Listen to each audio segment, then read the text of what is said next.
amigos do Agora Vale, o assunto de hoje é: um novo planeta pode estar nascendo. Qual a conclusão deste assunto? Em 2012, de 8 a 12 de março, ocorreu um fenômeno muito estranho, e esse fenômeno foi registrado por um dos telescópios da NASA para que observe o Sol. Este objeto ele ficou durante esse tempo absorvendo a energia solar como se fosse um pequeno tornado. E após essa etapa, ele se desprendeu do Sol, fazendo uma turbulência de aproximadamente 5 a 6 horas na camada solar inferior. O que leva a pensar que este objeto escuro, aproximadamente maior do que o tamanho da Terra, poderia ser um novo planeta. Para que possa chegar a essa conclusão, tenho que falar algumas coisas que vão contra a própria ciência da Terra, da formação da matéria, uma nova contextura do nosso universo, um novo contexto. Primeiro, vamos pedir ao telespectador que imagine este universo nosso, retirando tudo que há de matéria nele, tirando planetas, astros, sol, estrela, tudo. E imagine isso daí um imenso vazio, esse vazio sendo como se fosse um mar de energia dinâmica, energias tão ínfimas, né, que os nossos equipamentos, que a nossa percepção não consegue observar nem sentir. Agora, imagine que nesse mar infinito de energia formem pequenos rodamuinhos ou pequenos movimentos espirais similares aos ciclones, aos tornados que formam principalmente na América do Norte. Imagine isso acontecendo em camadas bem pequenas, menor do que o tamanho de um átomo, e que essas camadas comecem a se formar um movimento tão veloz, mas tão veloz sobre si mesmo, que este movimento acabe formando algo similar a uma esfera. E esta energia dinâmica, chegando a um ponto de estabilidade, se torne sólida, tem a característica de solidez. Aí estaria formando as primeiras partículas, e seriam essas partículas, até pelo princípio analogicamente de Higgs, né, adquirindo massa e energia, formariam as primeiras partículas que construiriam o edifício atômico, ou seja, aquilo que a ciência prova como partículas, subpartículas, seriam formadas por esse processo, e este é um processo que a ciência desconhece. Chegando a esse ponto, formando o núcleo, o que aconteceria? O elétron começaria a ser formado também no interior desse núcleo, formando desta forma um outro objeto esférico dentro de um objeto maior, que seria um núcleo, e por diferenciais de carga ou coisas assim que o ser humano ainda desconhece, deve ser pesquisado, ele seria expelido para fora desse núcleo e depois viria a orbitar, formando o átomo como o conhecemos. Este processo conseguiria ser partindo de um elétron a ser expelido, formando o primeiro elemento conhecido da tabela, que seria o hidrogênio, e com o decorrer do tempo seriam expelidos até 92 elétrons, formando o último átomo da tabela natural, que é o urânio. Então, aí nós temos uma espécie de nascimento, crescimento e morte do átomo, porque nasceu como hidrogênio, cresceu como outros elementos da tabela, e isso viria a explicar o envelhecimento, inclusive da matéria, né, de astros, o envelhecimento da matéria que a ciência ainda desconhece, e a sua morte começaria com a formação ou a degradação radioativa do urânio. Faria um movimento similar a um liquidificador, quando você coloca alguma coisa para bater. Ele vai para a extremidade e depois retorna ao centro. Nesse processo se formaria o binômio positivo-negativo. E nesse binômio, ele estaria agregado à matéria, formando a gravitação, e esse movimento, esse diferencial de carga, é o que movimentaria a matéria, ou o espaço, como vemos hoje, né? E a ciência chama de energia escura. Então, até aí nós temos uma característica diferente cientificamente do usual. O que acontece? Nesta primeira fase, o átomo ainda ele nasceu único, ainda não emite luz, não emite ondas, ainda ele está numa primeira fase que a ciência desconhece também, e essa fase pode se chamar, nesse processo de início do átomo, a famosa matéria escura. Mas o que tem a ver isso daí com um novo planeta? O que isso daí pode estar relacionando com um outro planeta?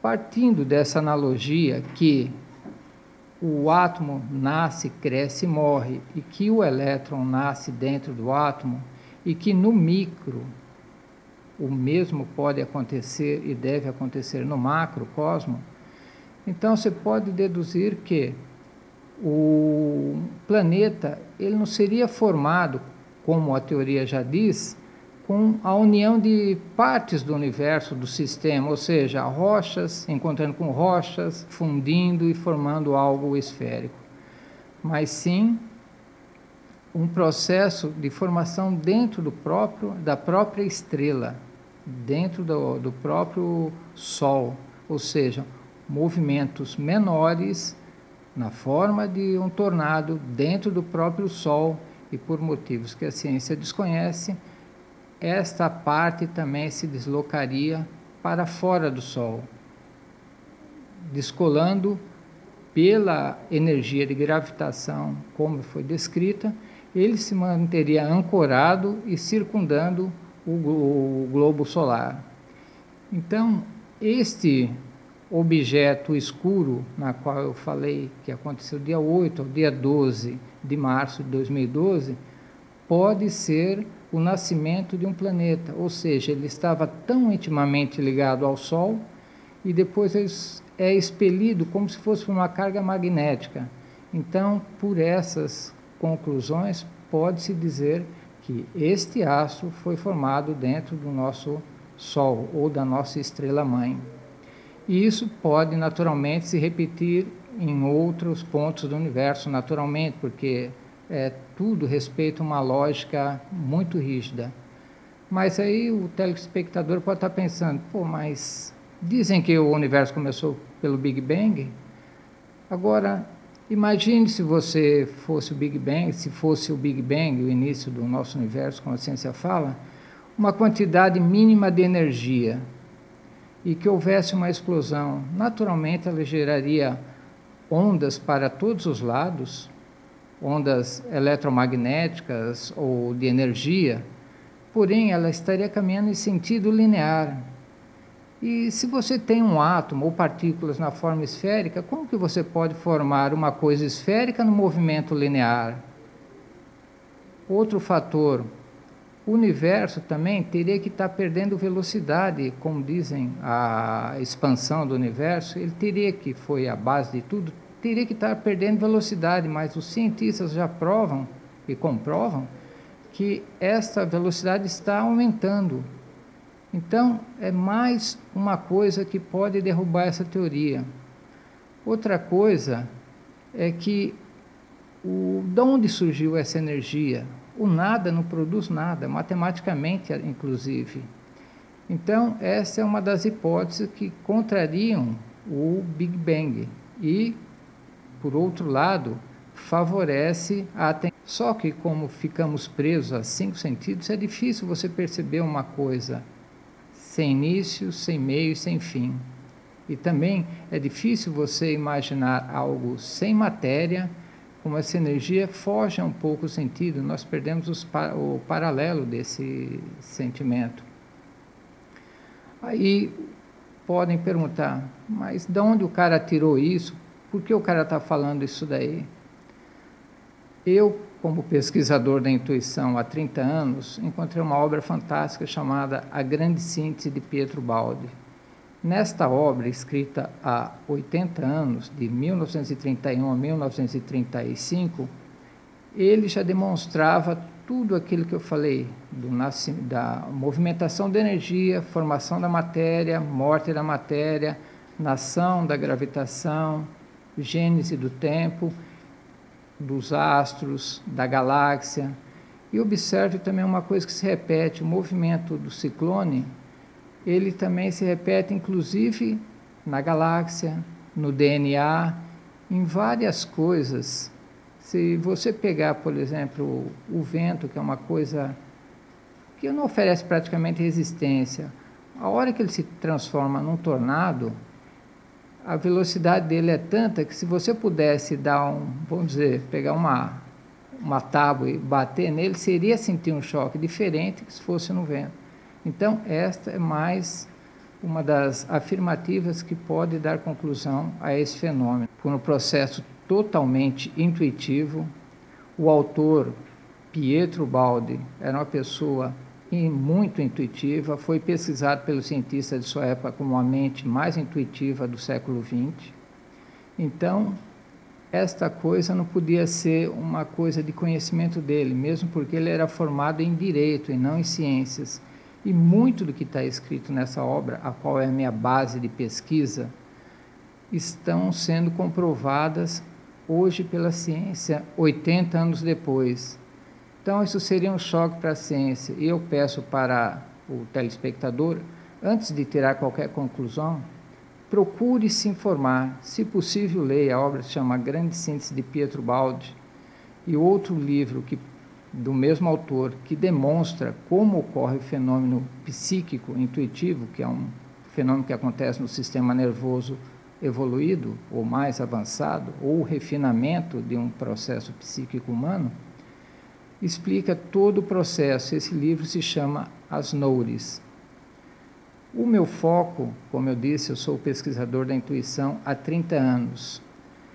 Para poder explicar o fenômeno intuitivo, eu também escrevi 2 livros. Um deles se chama A Reconstrução do Universo, que é uma forma bem prática e clara de entender a fenomenologia do jeito que eu passei para vocês, naturalmente com mais detalhes, mais ingredientes e uma conclusão mais aprofundada.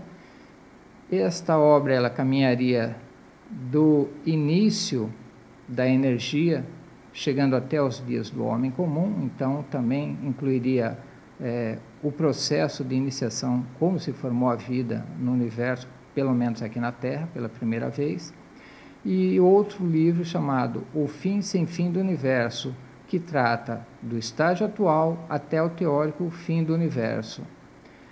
Esta é uma mensagem que eu procuro transmitir a todos. Eu sei que seria uma ousadia muito grande querer colocar na cabeça da pessoa os conceitos profundos dessa forma, já que estamos baseados numa ciência de razão e análise, mas uma ciência nova que nascerá, e talvez nós não presenciamos tanto, mas os netos ou bisnetos perceberão com mais concreto, seria a intuição como forma de pesquisa, como ferramenta de pesquisa, ou seja, o conhecimento de dentro para fora, diferente do que aprendemos hoje pela forma da razão e análise, que é o conhecimento. E a outra coisa é se refinar como uma pessoa principalmente boa, vamos dizer assim, moralmente, porque seria similar a um equipamento eletrônico. Basta fazer um comparativo entre aqueles rádios a válvula e os equipamentos hoje, que são menores, mais sofisticados e refinados. Então, nós, seres humanos, temos que nos refinar como uma ferramenta psíquica para poder perceber mais esses fenômenos. E aqui fica o recado para os amigos do Agora Vale e espero ter transmitido um pouco. Caso queiram mais informações, estaremos à disposição. Um abraço a todos. Obrigado. Ocimar Barbosa para o jornalismo Agora Vale.